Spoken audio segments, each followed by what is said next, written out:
tiene una entrada ilegal, DUI, o muchas entradas y salidas a los Estados Unidos, le han dicho que no puede arreglar su estado o obtener su tarjeta verde. ¿Qué pasa si le digo que tengo 3 formas en que puede arreglar sus papeles y sin salir de los Estados Unidos?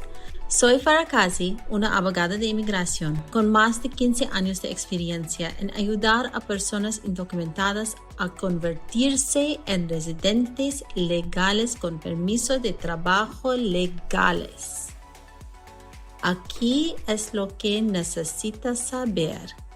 ¿Está casado, separado o divorciado de un residente o ciudadano?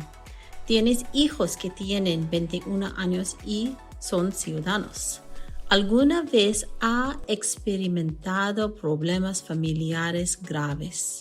¿Alguna vez ha sido víctima de algún delito? ¿Ha trabajado alguna vez para un trabajo que no le trató bien o no le pagó? ¿Tiene una relación tóxica con un ciudadano o residente? ¿Los coyotes te maltrataron o manipularon cuando cruzaste la frontera?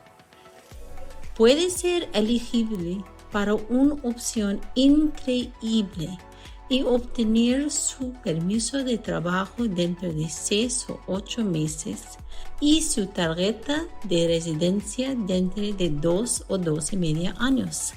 Llámanos para ver si califica para esta opción.